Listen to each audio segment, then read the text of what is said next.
The most effective approach to tame shelter costs and assist on the broader inflation fight is to facilitate the construction of attainable, affordable housing. Why have I highlighted this and why have I made it a video on YouTube? The reason I've done this is it doesn't sit well with me when supposed experts in the fields of finance and real estate have incorrect assumptions and answers that aren't feasible.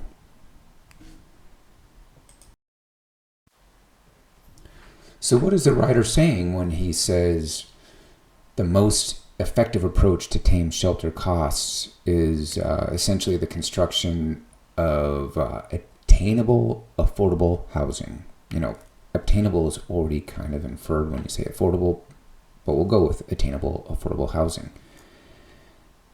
Let's walk through how housing is created, specifically affordable housing. If we want to make homes obtainable and affordable, essentially that means that the price is lower than it is now.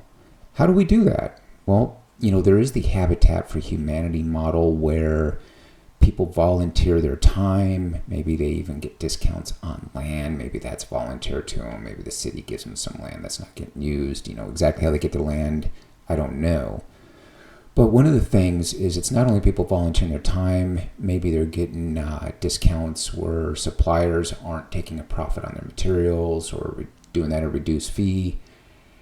And it's also my understanding that the owners themselves have deed restrictions for a period of time where if there's profit to be made in their home, since they got it below market, that they can't sell it. And if they do, the profit or some portion of it goes to Habitat for Humanity. And I'm going to assume that most of us don't want a Habitat for Humanity quality of home. Now, when I say quality of home, I'm not saying that they're inferior in terms of livability, but they tend to be in less desirable locations. They tend to have finishes that are base level and tend to be smaller.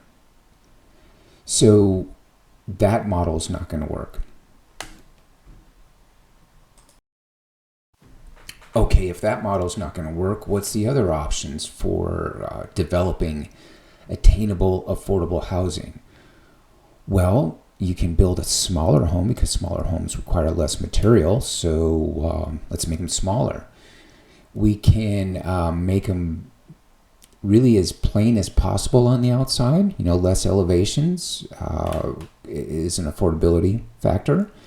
And we can put them on smaller lots because, you've got to pay for land. So if you're using less land on there, and if you want to go to extreme, it could be condos for everyone kind of thing.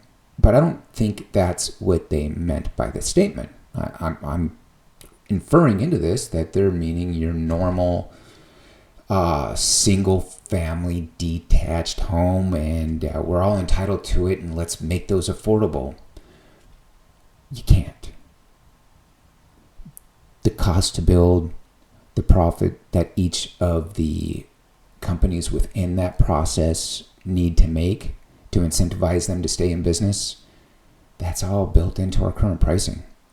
Are we essentially going to be asking people to reduce their profits, do it as a charity? I don't know. Do you want to go to work for a charity? No, I go to work for a paycheck.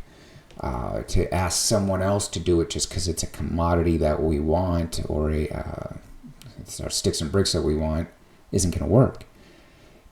And if we found a way to, let's say, build homes cheaper, if the market value of them is higher than what we're selling it to someone that we deem worthy, what's to prohibit them from turning around and reaping that profit? So let me say that another way. Let's say we identify some people and say, let's get them some attainable, affordable housing. And we can get them in at 40% below market. That's 40% profit that they're sitting on. people do tend to move. People also like to do things like refinance out their equity.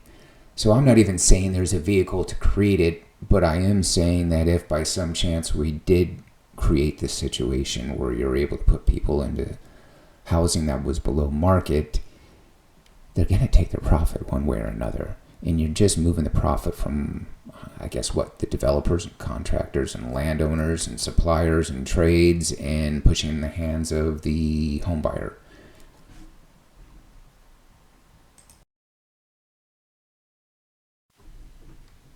As I wrap this up, I think it's relevant to discuss what got us to these high home prices. You know what got us to the high home prices? Was low interest rates for an extended period of time. And that has consequences throughout the market.